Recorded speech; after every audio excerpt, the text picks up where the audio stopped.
क्रूर सूर्य के नीचे गांव का खेत फैला हुआ है। धरती सूखी और फटी हुई है। पुराने रमेश मौसम से खराब और थके हुए अपने खेत में अथक परिश्रम करते हैं। उनकी आकृति क्षितिज के खिलाफ स्पष्ट है। उसके हाथ गांठदार और मजबूत सूखी मिट्टी में गायब हो जाते हैं। प्रत्येक गति जानबूझकर और जानकार होती है। उन आंखों से जो अनगिनत मौसमों की गवाह रही हैं, वह हर बीज बोता है। भूमि को अर्पित एक मौन प्रार्थना। प्रत्येक बीज सावधानी से रखा जाता है। आशा और लचीलेपन से पोषित जीवन का वादा। धूप की तपिश है, लेकिन रमेश जारी है। आकाश के नीचे मनुष्य और पृथ्वी के बीच एक शाश्वत नृत्य चल रहा है। एक टिमटिमाती हुई लालटेन की मंद रोशनी में रमेश अपने विनम्र घर में बैठा है। दीवारों पर छायाएं नाच रही हैं। वह अपनी पत्नी के साथ चुपचाप भोजन साझा करता है।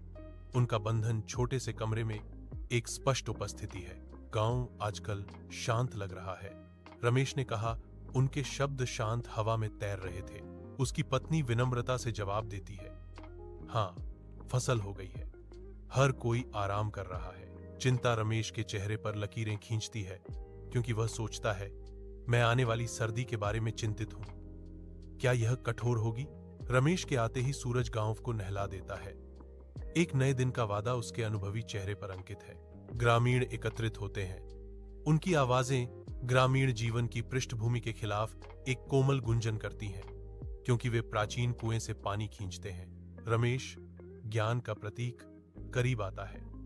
उसकी उपस्थिति हलचल भरे सुबह के दृश्य पर एक शांत छाया डालती है। एक अनकहा इंतजार हवा में भर जाता है, क्योंकि ग्रामीण चुपके से मुड़ते हैं उस बुजुर्ग की सलाह की तलाश में, जिसके शब्द अनुभव का भार रखते हैं। कुआं उनके जीवन का केंद्र बिंदु, एक ऐसा मंच बन जाता है जहां दैनिक कार्य, समुदाय और मार्गदर्शन की गहरी धाराओं के साथ मिल जाते हैं।